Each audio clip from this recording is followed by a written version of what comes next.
Hey, fellow Americans, this is ACActual.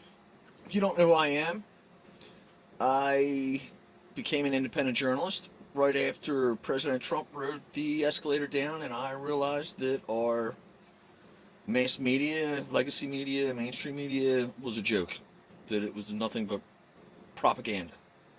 And it was at that point I began a news service called ACActual's Patriot Report on Facebook. I've been suspended countless times. And stories are coming out so fast now that I can't write. I can't write them all up. So I've switched to a podcast a little while back. Um, I just have a couple things that I wanted to touch on real quick today, which is Sunday the 26th, I believe, of February.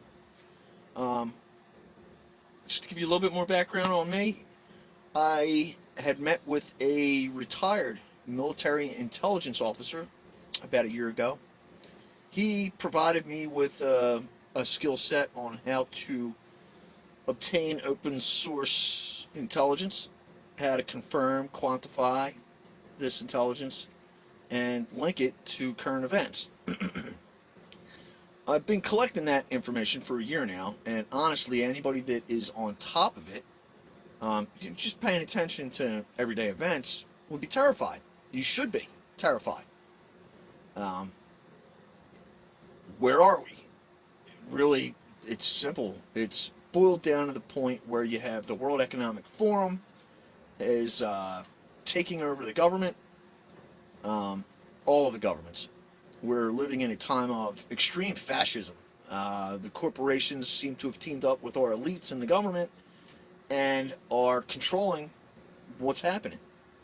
There's a plan in the immediate future. I believe it's the immediate future. It's the plan of the World Economic Forum, according to Klaus Schwab, who happens to be a nightmarish James Bond villain right out of Central Casting.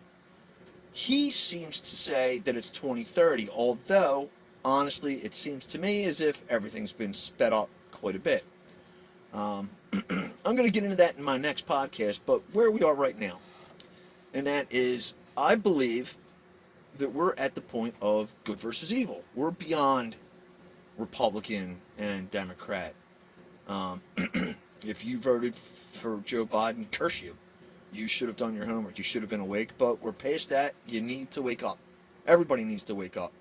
The other problem with that is that too many conservatives are still asleep. They don't seem to understand what's going on. Because this is probably going to be viewed on YouTube, which, if my channel's still there, most of my work happens on Rumble. That's ConservaTUDE, Tude. ConservaTUDE on Rumble.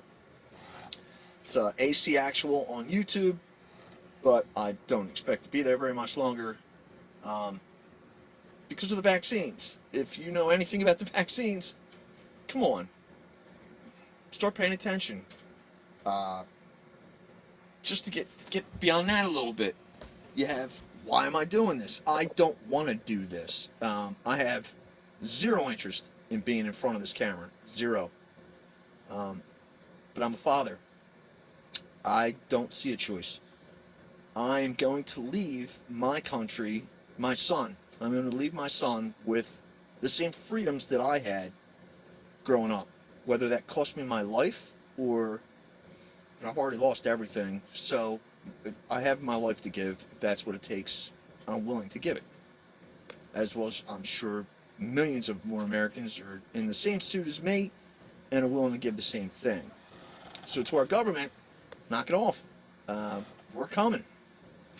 But that brings me to my next question, and that is, if you have killed millions, if you know that just an election, and that became obvious immediately when they brought 10,000 troops out to Washington, D.C. to protect this guy that entered the White House. So that was we know why we're here, we shouldn't be here, but we are, and we're not going to be stopped. So now we're dealing with, if you've killed billions or millions, but made billions, And now the information's coming out, and I mean it's coming out hard. Uh, uh, People around, it's not just in America. It's look at what happened in Canada. Canada seems to be so far advanced on what's going on with the vaccines and the World Economic Forum and the Great Reset than Americans are, which I find shocking, being they're such a much nicer people. But that's the way it is. So wake up. So if you're one of these people that have killed millions, made billions, now you know that people like me, people like Arizona seems to have the most based politicians, Wendy Rogers, Carrie Lake, who are talking about building gallows. And we need many of them. We need gallows in every state because these criminals need to be hung. That's how bad this is. We need hangings, public hangings, and I mean public, in the middle of the square. Don't bring your kids, that might be a little much for them. But there needs to be a message sent that this was way over the line, and we need to send a message. Now, if you're one of these people, you know that we're out here talking about prosecuting everybody involved. And for me, that involves healthcare, that involves the CDC, that involves the FDA, that involves NAIC, that NAID, the CIA, the FBI, the federal government across the board, mass media, they're complicit. So if you're talking about gallows, public gallows, and prosecutions across the board, what are these people willing to do to avoid that? Are they going to play fair? Which leads me to my last question, and I'm just going to leave it right here. What makes you think that we're going to have elections in 2022 with everything that's going on and these people know that we're talking about gallows? I'm ACActual. My channel is ConservaTUDE on Rumble. Come check me out.